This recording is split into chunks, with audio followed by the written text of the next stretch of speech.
अस्सलाम वालेकुम फ्रेंड्स। आज के सी प्लस प्लस के लेक्चर नंबर 14 के अंदर हम इफ एल्स इफ स्टेटमेंट पढ़ेंगे। लास्ट वीडियो में हमने इफ एल्स सिलेक्शन स्ट्रक्चर पढ़ा था और आज हम if else if selection structure पढ़ेंगे। So let's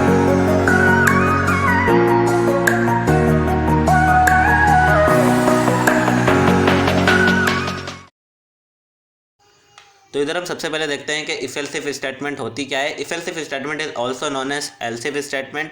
if else if statement जो है हम इसे in short else if statement भी कहते हैं, लेकिन जो हमने लास्ट वीडियो में पढ़ी थी वो हमारी इफ एल्स स्टेटमेंट थी और इस स्टेटमेंट को हम एल्स इफ स्टेटमेंट बोलते हैं। उसके स्टार्टिंग में इफ था, इसके लास्ट में इफ है।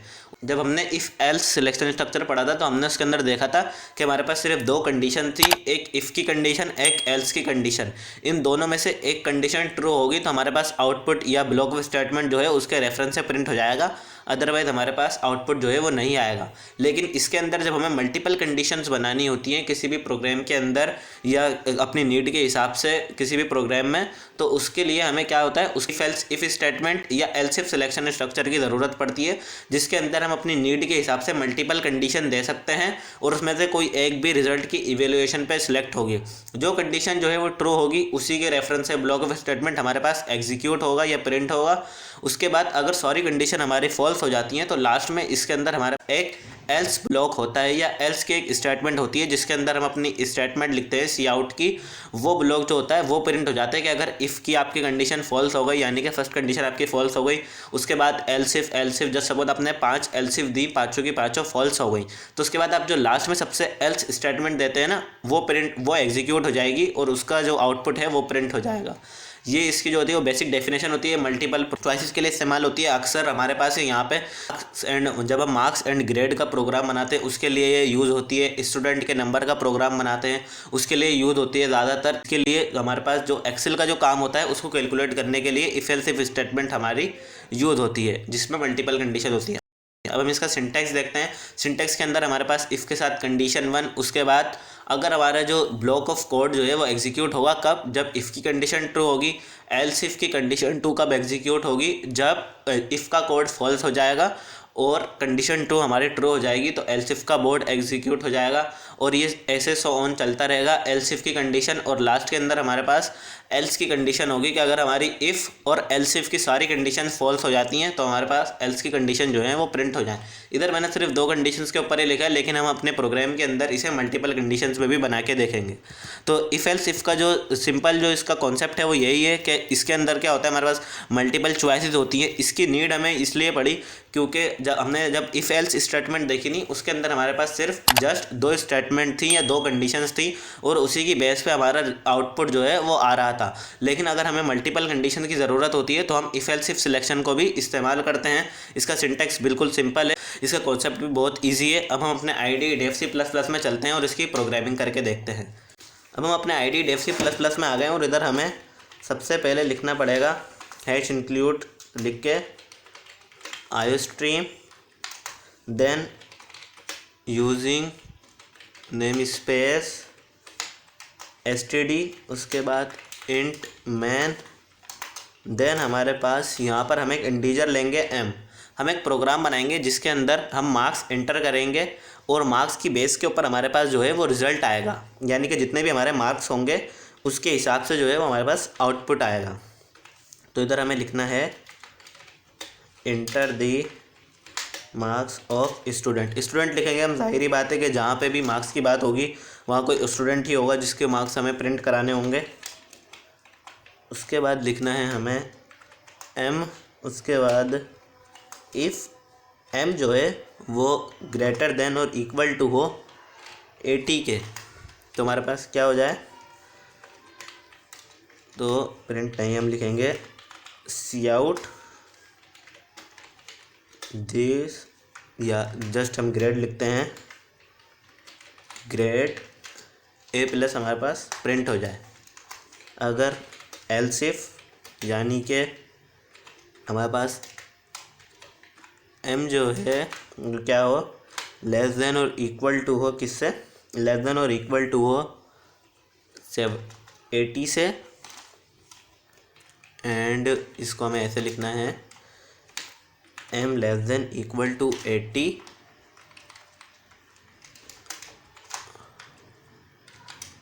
और ये हमने एंड ऑपरेटर लगाया इसके अंदर। एंड ऑपरेटर मैंने आपको जो पढ़ाए थे कि एंड ऑपरेटर हम किस लिए इस्तेमाल करते हैं। ये जो हमारे डबल एम्परसेंड है ये एंड ऑपरेटर है।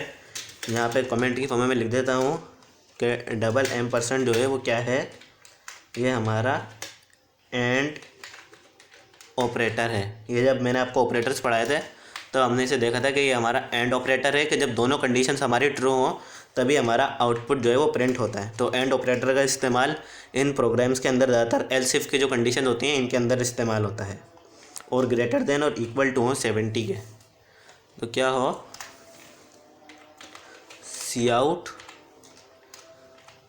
इसका सी आउट क्या हो कि सी आउट ग्रेड ए जो है वो हमारा प्रिंट हो जाए, ग्रेड ए प्रिंट हो जाएगा हमारा। और इस कमेंट को हम इधर लिखते हैं। तो इधर अब हमारी लॉजिक क्या बनी कि जस्ट अभी हम इन्हीं स्टेटमेंट को दो पे गौर करते हैं कि ये हमारी जो है वो क्या है, ये हमारी इफ़ स्टेटमेंट है। ये हमारी इफ़ स्टेटमेंट हो गई कि अगर मार्क्स क्या हो, हमने अपने मार्क्स इंटर करे किसी भी स्टूडेंट के, या जैसे सपोज हम खुद अपने आप को लेते हैं कि जो हमारे मार्क्स हैं उन्हीं के हिसाब से हम इसको प्रोग्राम को बनाते हैं कि अगर हमने अपने मार्क्स ऐड करें कितने के मार्क्स जो हैं वो हमारे ग्रेटर देन और इक्वल टू हैं 80 के, यानी कि मार्क्स ग्रेटर देन हो किससे 80 से या इक्वल टू हो 80 के, तो क्या हो A+ प्रिंट हो जाए। तो जो हमारा सिंपल क्राइटेरिया होता है ग्रेडिंग का या मार्क्स के हिसाब से ग्रेड निकालने का, ये उस क्राइटेरिया के हिसाब से बनाया मैंने कि अगर हमारे मार्क्स जो हों ग्रेटर देन और इक्वल टू हो 80 के, यानी कि या मार्क्स 80 हो या ग्रेटर देन 80 हो, तो क्या हो A+ प्रिंट हो जाए। अगर हमारे मार्क्स जो हैं वो 80 से कम हैं, अब हमें 80 से कम तो हमने दे दिए, लेकिन 80 से कम हमारे हैं 33, तो उसके लिए तो हमें एल्स इफ की स्टेटमेंट होगी, तो एल्स इफ की स्टेटमेंट तो एग्जीक्यूट ही नहीं होगी। तो उसके लिए हमें एंड ऑपरेटर लगाना पड़ेगा कि अगर हमारे मार्क्स जो हैं लेस देन है 80 से और ग्रेटर देन है 70 से, तो हम ऐसी कंडीशन कैसे लिखेंगे। तो इस कंडीशन के लिए हम एंड ऑपरेटर का इस्तेमाल करते हुए दो रिलेशनल एक्सप्रेशन बनाते हैं कि m less than equal to 80, या इसको m लेस देन कर देते हैं जस्ट क्योंकि इक्वल टू उधर आइए, कि m लेस देन हो 80 से, यानी कि 79 तक हो, और ग्रेटर देन और इक्वल टू हो 70 के, ये 70 तक हो या 70 से बड़ा हो, कहाँ तक 79 तक। तो यहाँ पे ये भी लिख देता हूँ मैं कि इधर जो मार्क्स की रेंज है वो क्या है, हमारी मार्क्स रेंज जो है वो है 70 to 79 हमारी मार्क्स रेंज है, कि ये जो है वो हमारी 70 to 79 मार्क्स रेंज है। इसको एंड ऑपरेटर को मैं कट कर देता हूँ अब, और इसको दोबारा एक कमेंट में आ गया कि मार्क्स रेंज जो है वो हमारी 70 to 79 है, कि यानी कि 10 नंबर से हमारे पास कि इनके अंदर से होगा तो ग्रेड जो है वो क्या हो जाएगा, A प्रिंट हो जाएगा। हम जस्ट इसी को रिप्लिकेट करते हैं इस स्टेटमेंट को, और उसके बाद जस्ट इधर पेस्ट करेंगे तो हमारा काम हो जाएगा। बस स्लाइटली चेंज करना होगा हमें इसमें, कि इधर 70 हो गया, इधर 60 हो गया, तो हमारी मार्क्स की रेंज भी ज़ाहिर बात है कम हो जाएगी, 60 to 69 मार्क्स रेंज हो जाएगी हमारी। तो और ग्रेड जो है ज़ाहिर बात है ग्रेड भी चेंज हो जाएगा, ग्रेड B हो जाएगा। जब हमने इसे एक और दफ़ा कॉपी करते हैं, इसको एक और दफ़ा रिप्लिकेट कराया, अब मार्क्स रेंज हमारी 50 हो गई, 50 to 40 हो गई हमारी मार्क्स रेंज, या बल्कि 60 हो गई, 60 हो गई, 60 to 50 हो गई हमारी मार्क्स रेंज। तो ये 50 to हमारी 59 या 59 मार्क्स रेंज हो गई, और मार्क्स रेंज हो गई, और ग्रेड जो है वो हमारा C हो गया। एक और दफ़ा इसको रेप्लिकेट करते हैं।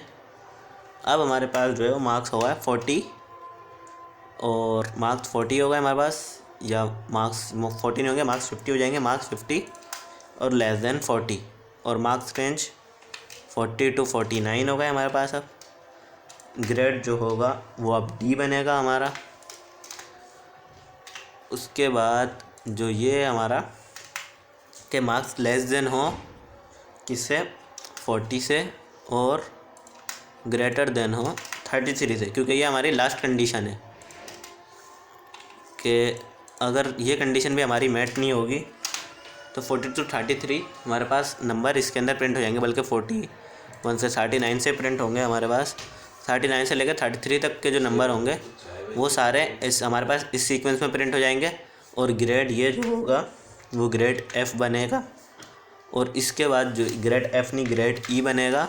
और उसके बाद एल्स कंडीशन लिखेंगे, अगर कोई सी भी स्टेटमेंट जो हमारी मैच नहीं हो तो क्या होगा, सी आउट ग्रेड, या ग्रेड हम लिख देते हैं ग्रेड एफ। और इसी में नेक्स्ट स्टेटमेंट पे जाएंगे हम।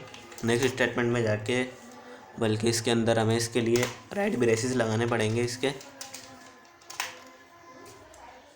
यहाँ से इसे कॉपी करा, कट करके यहाँ पे पेस्ट कर दिया, cout you are failed, output आ गया हमारे पास। तो ये हमारा पूरा जो है वो प्रोग्राम बन चुका है। अब हमें इस प्रोग्राम को कॉपी करके सेव करना है बस। तो इसको इफ एल्स इफ के नाम से हम सेव करेंगे। इफ एल्स इफ के नाम से हमने सेव कर लिया। इसने हमें एरर दे दिया यहाँ पे कि सी आउट जो है वो बिफोर, अच्छा हमने इधर ब्रेसेस नहीं लगाए। यही बात है कि इसके अंदर ये पॉइंट जो है वो इसका ये है कि एरर एक्सपेक्टेड बिफोर सी आउट, यानी कि इधर हमें ब्रेसेस लगाने लाजमी है। हमने इधर कहीं पे भी पूरे प्रोग्राम के अंदर ब्रेसेस नहीं लगाए।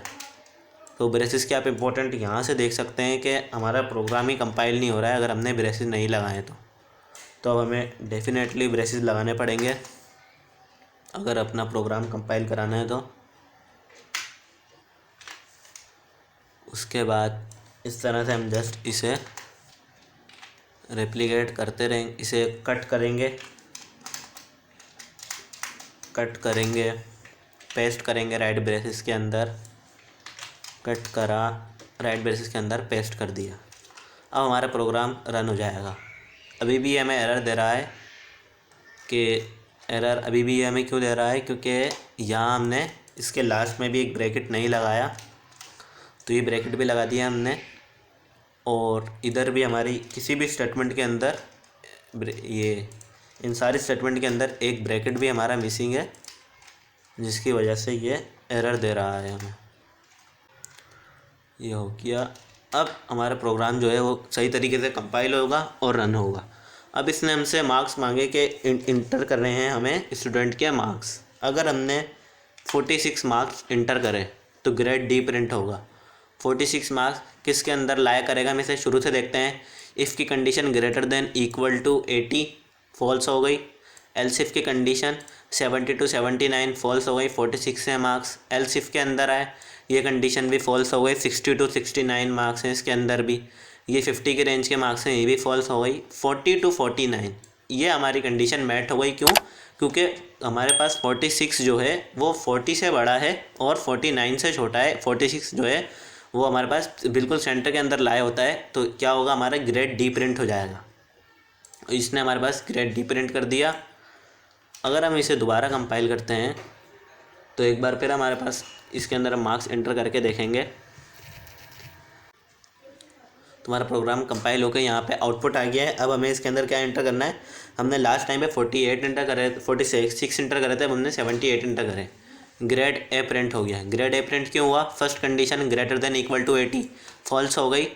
70 to 79 की रेंज के अंदर मार्क्स हमारे पास आ गए, तो ये ग्रेड प्रिंट हो गया। तो ये हमारा simple if else if statement का लेक्चर था। इसका कॉन्सेप्ट भी बहुत सिंपल है, लेकिन इसका जो यूज़ जो है वो बहुत डीप के अंदर जाके होता है। जब हम अपने अगले लेक्चर्स की तरफ बढ़ेंगे या जैसे जैसे हम इसको स्टेप बाय स्टेप आगे बढ़ेंगे तो इसका यूज़ बहुत इंपॉर्टेंट होता जाएगा। इसके अंदर हम मैक्रोज बनाने भी सीखेंगे C++ में।